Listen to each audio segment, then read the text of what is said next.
Yeah, we're live. Hey, everybody. Welcome back to another episode of the SEO Leadership webinar. Today we have Adrienne Kmetz. How are we, Adrienne? Hi, I'm doing well. Thanks for having me, guys. No problem. Adrienne is a fractional growth and SEO advisor. Is that right? Yes. Cover So that I a little live in Colorado, and I work with brands and startups of all sizes, mostly in tech, that want to grow. And so I do a little bit of digital marketing and mostly SEO. Brilliant, brilliant. Do you want to just give us and the listeners a wee bit of background into how you fell into SEO and sort of how you became to sort of running your own freelance company at the minute? Yeah, it's funny because when I first got started, I majored in environmental science. I wanted to save the world. So naturally I got out and got into marketing because, of course. And I found it really interesting because marketing felt a lot like science to me. You're testing a theory and looking for results and hoping to see something that, moves you in the direction that you want to go in. And so for a long time, I didn't really know that I was doing SEO until the website I was working on started getting a ton of leads. And I thought, oh, that's how you do it. So then I kind of formalized my training when I went to finder.com, which is a personal finance comparison site. And I was the head of publishing there for 5 years. I managed a team of 75 people, full-time editors, writers, publishing assistants, SEOs, data people all over the world. It was so fun. I had a chance to write like 40,000 articles with this team and put it all together and grow the website to, a couple million visits a month, which is super exciting. And because of those mentors, I was able to really kind of formalize my expertise around SEO. And now that's my T-shape. So I'm still a digital marketer. I'm still a content expert and content manager, but my sweet spot really is in SEO. So that's how I got here. Brilliant, brilliant. And what made you sort of lead to the decision to, okay, I've worked with all these great companies, now I want to move, do my own thing and basically go freelance? What was the sort of the thought process, and was there anything that you didn't really take into account when you started freelancing? I think some people don't have a choice, right? Especially in this economy when you're like, wow, we're riding this roller coaster of overhires and then waves of layoffs. And that can be really stressful for people. And I wasn't immune to that. So kind of in between major full-time roles, I was building up this Rolodex of people I've worked with in the past. Networking can always be uncomfortable for people, but if you just think of it like reaching back out to your friends, it can be a little bit easier. So that really, really helped because now I don't need a full-time role. I have enough clients and referral sources to keep me active as a consultant and an advisor. And I really love the freedom, coming off of COVID where you're working late nights and no one knows what you're doing because you're remote. And then finally to have like the work-life balance that everybody's craving feels really good. Right. And do you miss that sort of like atmosphere, or like do you miss like not being able to sort of bounce ideas off people that you maybe used to be able to do in the past? Yeah, I feel like I have a good handle on when to go in person. So I am the kind of person that I get way more done at home. I'm more productive. I'm able to connect with people online because I've been remote since 2014. Okay. So I didn't really have to relearn things during the pandemic. It was more like, oh, finally, everyone's catching up to me. Let's make it official. So, being productive at home is really important, I think. And then filling the gaps with meeting people in person. I had someone come up and stay at my house for the weekend from Denver, who's like a fellow consultant. I met her online. Now we're having slumber parties. It's amazing. So you can meet great people online and then just bring it into the real world. So even though I'm remote, I'll go and do a workshop somewhere in person. And that feels really good because you kind of get that overstimulation of social energy, and then you get to go home and chill. So yeah. Brilliant, brilliant. Love it. Yeah. Amazing. You mentioned earlier that you had a mentor. Was that sort of in the early stages of your career that you looked for one, you found one?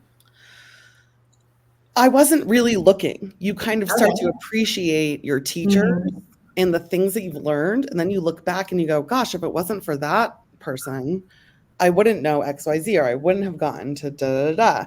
And so I think for me, it was kind of like recognizing that they were mentors after the fact, and then being able to go out and seek new people's help when I needed it, and be able to say like, hey, I don't know what I'm doing here. What's your advice? What's your take on this? Do you have experience with this? And people love to talk shop in SEO. So I'm lucky in that respect, because you can always find someone who's like, let's dig in. But a mentor can be anyone. It can be anyone. It doesn't have to be a formal thing where you're meeting once a week or whatever. There's a lot of companies have buddy systems now where you can, like, remotely, you can be connected to somebody in another part of your company in the world. And just knowing who your role models are. I have people that I look up to that I haven't met. I still consider them mentors, even though we're not doing, one-on-one training.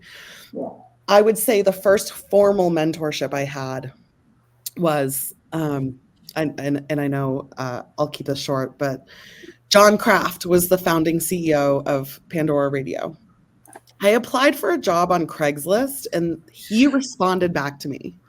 And I was like, wow, first of all, you can still get a job on Craigslist and you can meet all these really famous people. It's wonderful. And he linked me up with real teachers, like a paid media teacher. And she came and like trained me in paid media. And we were working with a $20,000 a month budget. That's the first time someone really said, like, you're smart, here's responsibility and autonomy, and I'm going to teach you how to do these things.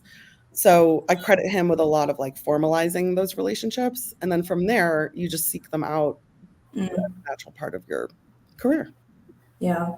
Something that we always recommend to junior SEOs, if they're trying to sort of stand out and just, build their career, is to find a mentor. I mean, a mentor is invaluable, and sort of seeing where your career went and all the management positions you took on. I mean, managing 75 people, that's insane. Is there anything that you sort of retrospectively look back on and see, okay, that is actually something that I picked up from my mentor, a management style, a training style, anything like that? People have taglines.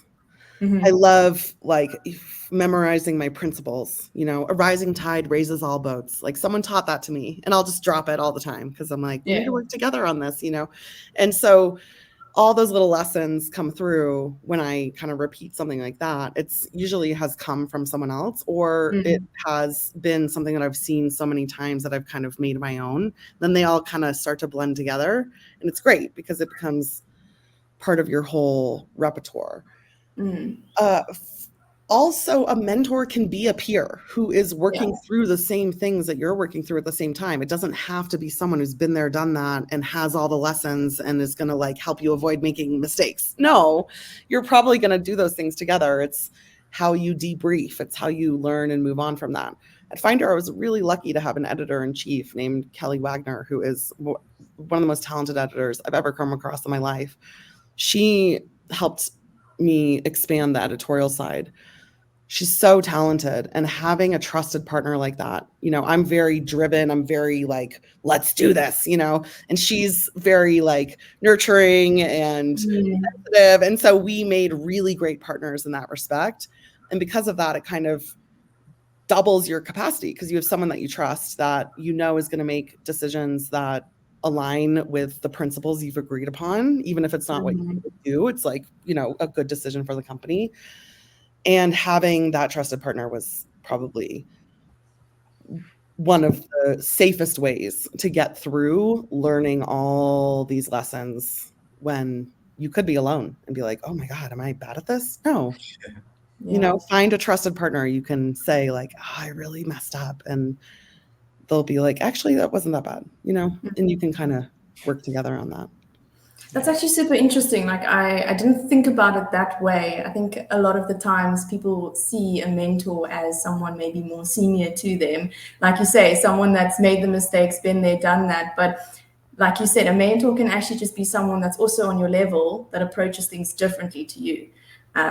you can just learn so much about them in that way. And it doesn't necessarily have to be like a career thing. It can just be like a personality thing. Exactly. So that's really cool. I love that. Right? Yeah. And mentorship is kind of like networking in that way. When people are like, oh my God, it has to be this thing.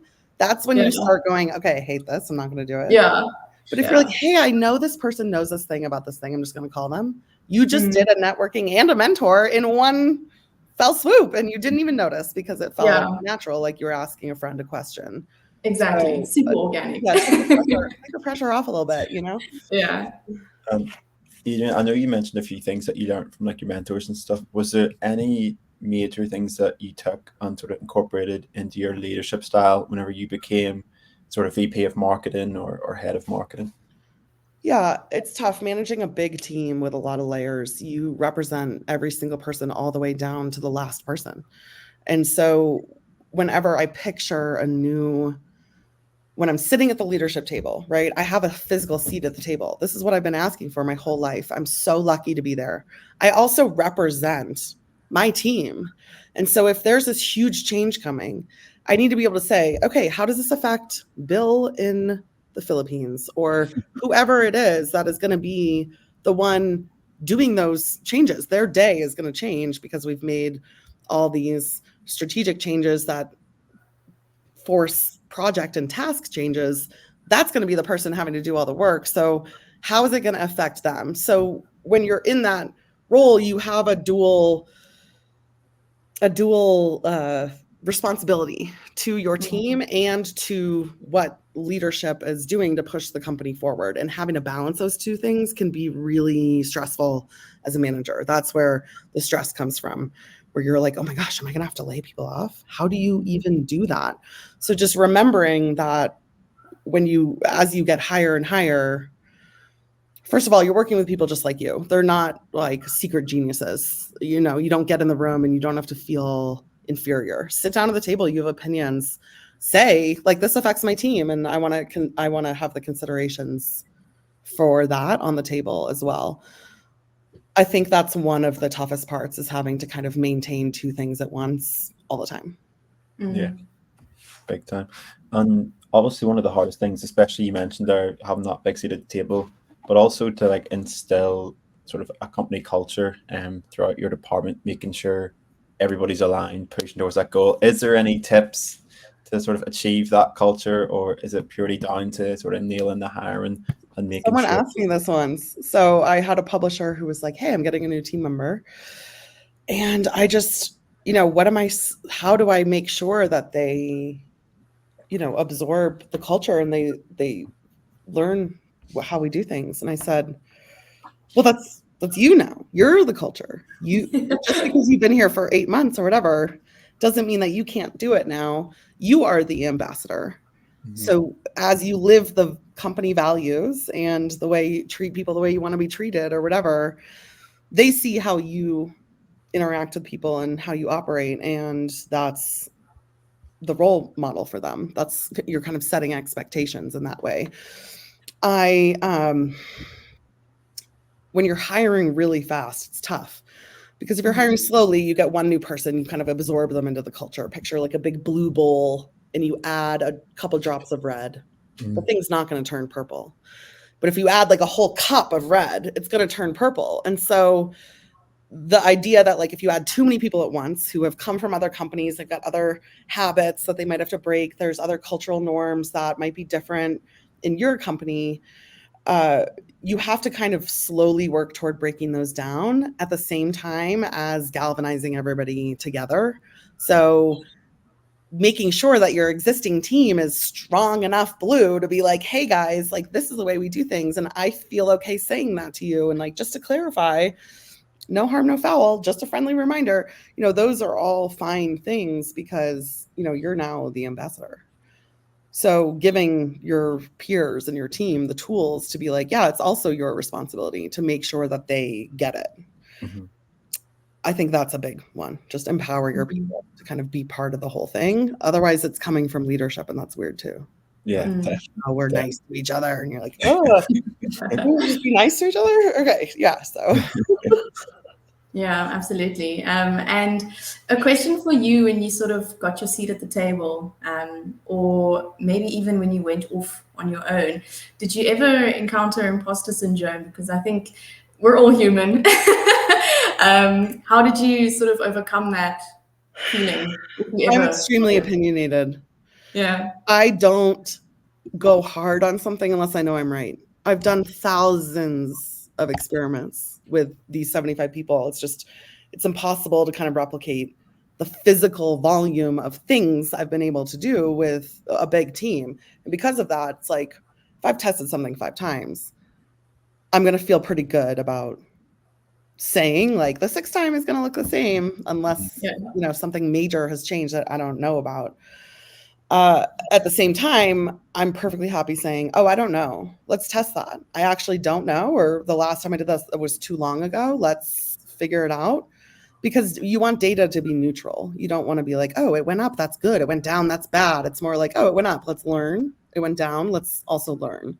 Yeah. So I hope that answers your question. Yeah, absolutely. I mean, it's a combination of sort of doing the groundwork and then being confident enough to just be like, well, I've done the testing. This is it. Like, yeah, exactly. And knowing that the people in the room, they don't know either. No one knows. No one knows. Everyone is making it up as they go along.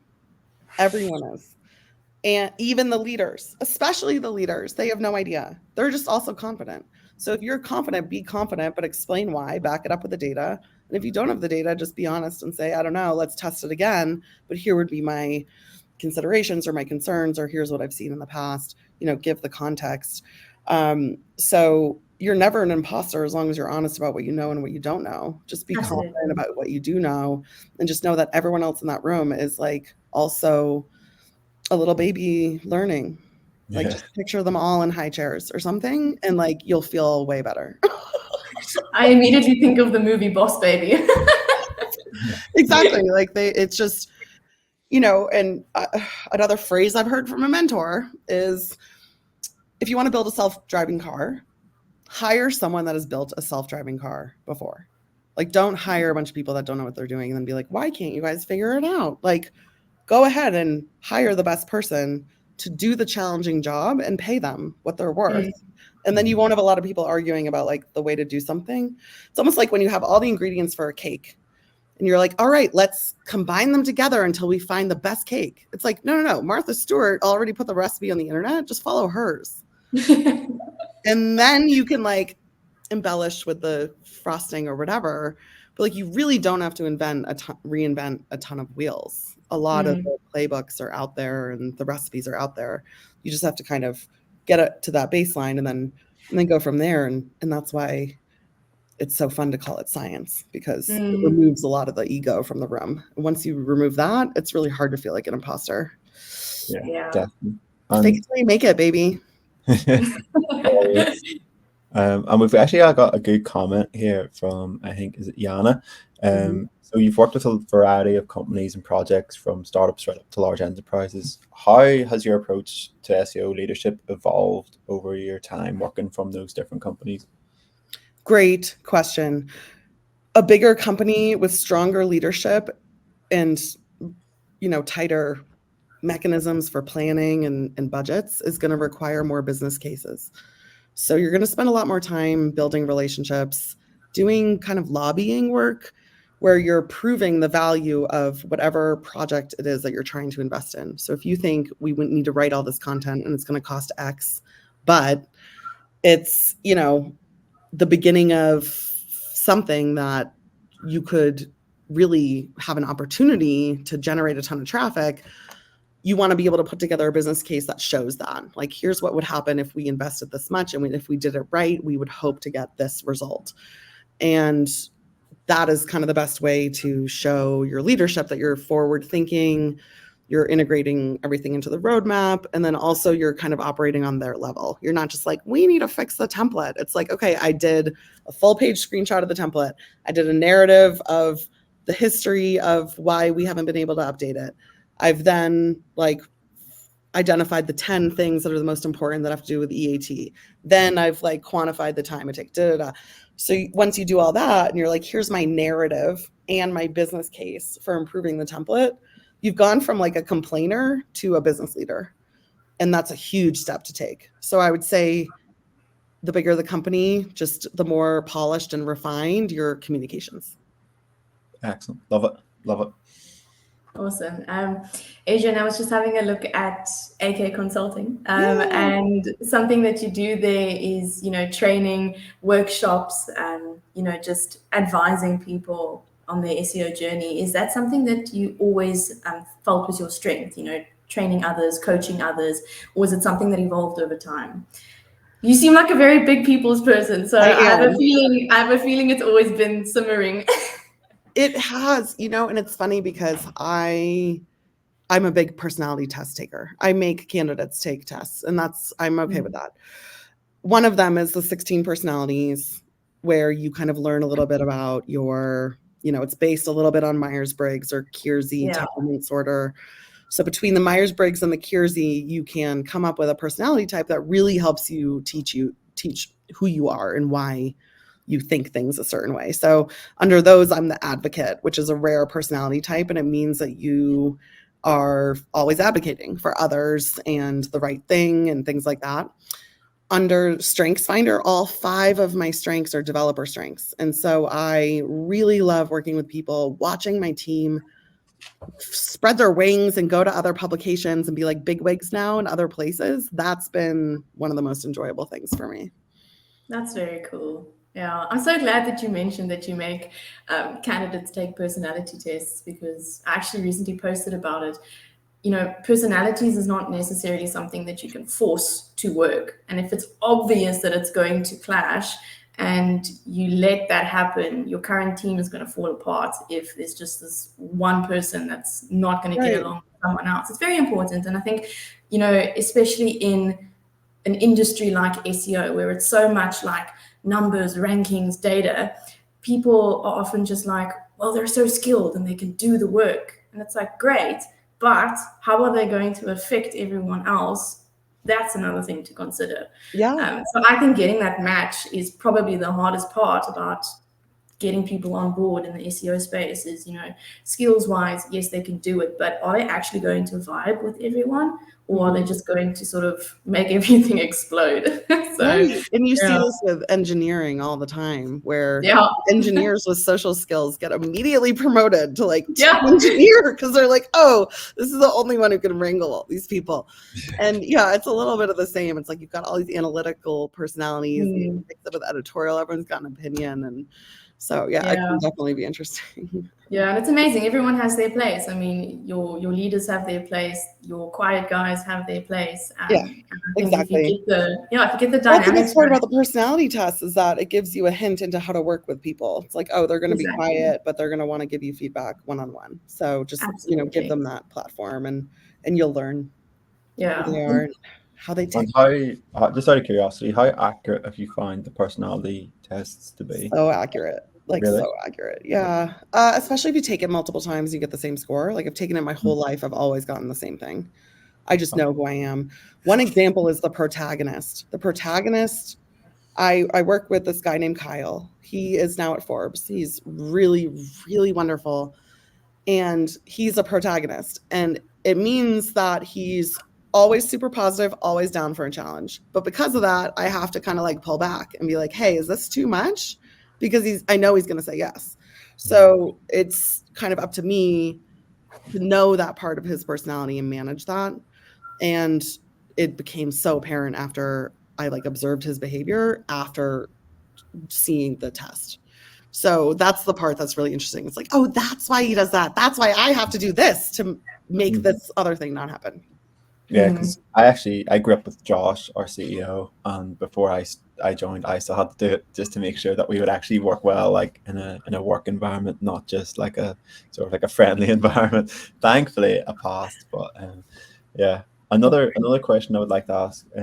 Obviously, you managed 75 people, but whether it's 75 or 5 people, how do you sort of ensure that work is getting delegated effectively? Yeah. This happened a lot when everybody first went remote. I got a text from the CEO that was like, it feels like nobody's working. And I'm like, that's not a feeling that I share because I've already been remote. I already know how to check on my people when they are off doing their own thing at their house. We use a task manager. I can see the volume of tasks moving through the board per person. We have OKRs, so I can see, and a lot of the dashboards are automatically set up, so I can automatically check how close they are to their OKRs. And then just never skip your one-on-one. Your one-on-one is the time to be like, hey, how is this going? Mm-hmm. What have you gotten done in the last week that you got stuck on? What felt really good? Do you want to do more of that? Do you want to do less of that? Did it feel like a right kind of volume? What kind of tasks are you doing that you could delegate to someone else? I think of it sometimes as like a scroll. If you had like a finite scroll, and on it is everything that you do at work. And at the top is the most important stuff. And at the bottom is like the stuff that's the most repeatable that you could give to somebody else. Every time you add something to the top where you're like, wow, now I'm doing budgets, you want to drop something off the bottom where you're like, okay, now I'm going to give someone else audits, right?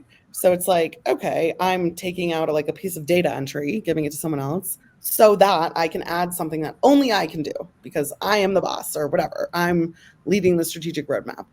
And then that way you're kind of building in the room to be able to level yourself up by recognizing when there's something that's like repeatable, easily trainable, easily givable to somebody else. And those are the things that are kind of like the first to go. Does that help?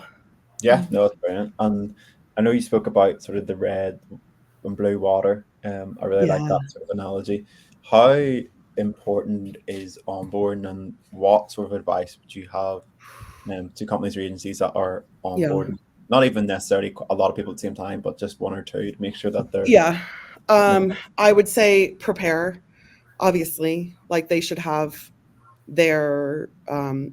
I have an onboarding document that's like your first whole week, morning, afternoon. So they know what they're doing for 2 weeks, every single day, what they're supposed to learn. They have a 30, 60, 90. So they know at the end of 30 days that they're supposed to know X, Y, Z, and then move on to taking ownership or whatever the next step is. The big part of the first day is saying like from 9 to 11, set up your computer. We're going to meet at 11:30 and then go over expectations and values. So you do the kickoff. Like, this is what it's like to work here. Here's what we expect from you. And here's what I expect as a manager. I expect you will push information to me. I will not have to pull it out of you. There's only 2 ways to get information: push it or pull it. I want my people to talk to me. I don't want to have to be like, hey, what are you up to? If I have to ask that, something is wrong. And then setting expectations that they will be the proactive one to push things through. Like, I'm not going to assign anything to you. It is up to you to go through this whole list and be in charge of it. Here's your first autonomous responsibility, is your onboarding. So it's up to them to make the meetings with other people on the team, to introduce themselves and say what they're going to be doing there. It's up to them to show up at the meeting and ask a question and be on time. And then again, keeping the one-on-ones. You can say like, hey, the first week went great, or hey, I think we got stuck on something. What's going on? So yeah, onboarding is the chance to, obviously set everybody up for success, but it's also a chance to set expectations that in a remote world, it's on them to be proactive and be communicative. Brilliant. And just out of curiosity, can you give us like a quick sort of overview of what the 30, 60, 90 day, like end of those each periods, what goals they have? Yep. So 30, 60, 90, I would say like 30 is learn, 60 is take ownership and build, and 90 is like grow. I'd say that's build. So it's like learn, accept, get going, right? So if anyone is like 5 weeks in and is like, I'm still getting my footing, I'm like, that's another thing where I'm like, something is wrong. By 30 days, you're going to have a meeting that says, oh, okay, like you have a 30 meeting, a 60 meeting, and a 90 meeting to go over it. Typically, I would do those in the one-on-one because I don't want to have to add another meeting to someone's calendar. So anytime you can like turn the one-on-one into the performance review or the check-in, or include the check-in in it, that's better, because then it's not like a separate feedback thing and it's like this weird big deal. It's more like, hey, how's it going? Let's check in on this. It's a little bit more informal, but yet you're repeatedly going over the onboarding, the expectations, the feedback, the 30, 60, 90. So that by the time 90 goes off, like, one, they know where to find information if they don't have it. They don't just come to me and ask. It's like, search Jira, search Confluence, search Notion, search our policy database, then ask a peer, then ask Google, then come and ask me. You know, so kind of like teaching them where to find the answer so that at the end of 90, all I have to do is get stuff out of their way and give them the support and the resources that they're asking for to do their job. And I don't have to be like, hey, what do you need to get motivated? It's like, no, that's built in. Yeah. Self-sufficiency. Yeah. Brilliant. No, well, that pretty much takes us over the half an hour mark. Adrienne, thank you so much for coming on. Added a lot of value. And yeah, we'll hopefully get speaking soon. But anything else you want to shout out before we finish off? SEO is so fun. Plug. Come on. I know, right? I'm like plugging SEO. I'm like, keep learning if you love it, you know. Yeah, if you need advisory work, you are welcome to come to my website. There are so many other great resources out there. I'll plug, you know, that obviously I want to plug myself, AK Consulting. Also, Tom Critchlow has an amazing course called the SEO MBA. So if you're looking specifically to learn how to talk to leadership as an SEO, that's a great course for you. There's also then there's Women in Tech SEO, which is a big Slack community for women in the SEO space and identifying. And so it's, you know, there's so much out there. Like, talk about mentorship. There's 5,000 people in that group. Yeah. It's amazing. So there's so much more than when I got started. That's for sure. Yeah. And listen, we'll put all your socials and stuff in the YouTube video, in the Spotify description, everything. But yeah, thank you so much for coming on and have a great weekend. Awesome. Lovely to meet you. Yeah, you as well. Bye, everybody. Cheers. Bye.